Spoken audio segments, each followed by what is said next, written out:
Gentleman Blue Dude here with you again. If you're a college football fan or a college basketball fan, go ahead and hit that like and subscribe button because I make videos every single day, sometimes multiple videos depending on how active the day is or what kind of mood I'm in. So, if you don't like this video, maybe you'll like one of my other videos. So today I'm kind of talking about two things into one video. The first thing I wanted to talk about was these parents physically going to the Big Ten headquarters and forming a sort of a protest, letting Kevin Warren know, hey, there's not a lot of transparency or communication. So among them was Ohio State defensive back father Randy Wade. He was leading the way, but along with him is Kyle Borland. He was a Ohio State linebacker father.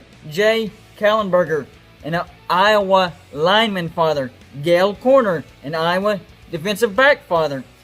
Donjay Davis, a Wisconsin running back father, who, by the way, his son Julius Davis did contract COVID-19 earlier in the year, and his dad, Donjay, said it was actually likely that it happened while he was out in the general public and that he would have been safer actually in practice playing football. So they made their voices known on Friday, letting the commissioner know, hey, there wasn't enough transparency.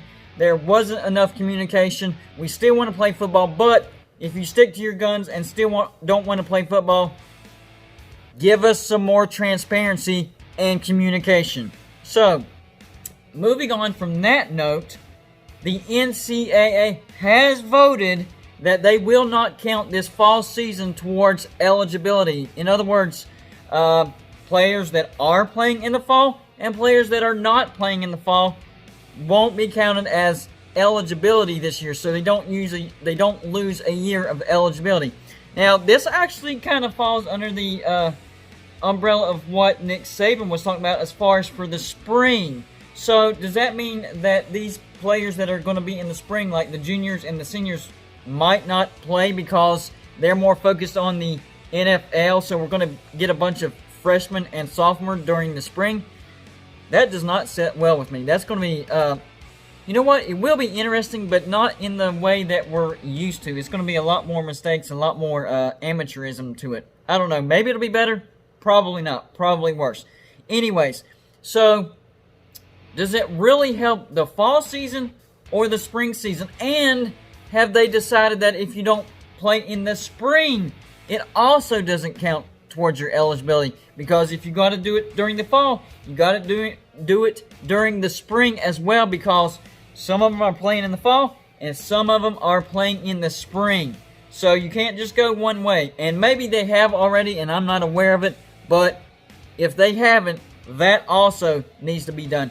And guess who was leading the way on this? That's right, West Virginia's athletic director, Shane Lyons. And this is why we love him at West Virginia so much. He is good at making decisions. I wasn't too happy about the Dana Holgorsen hire, but, you know, everybody's allowed to make mistakes, and that mistake has moved on, and we have head coach Dale Brown, and he is a brilliant coach, makes brilliant decisions. So, I can tell you firsthand that Shane Lyons is a very, very smart individual, and he's thinking about the students first. So this was a very good decision, and I think it does benefit the athletes. And that means that current athletes that are going to play in the fall or the spring can play an extra year of football or whatever that particular sport is, and it won't count towards their eligibility. Take for West Virginia, for example.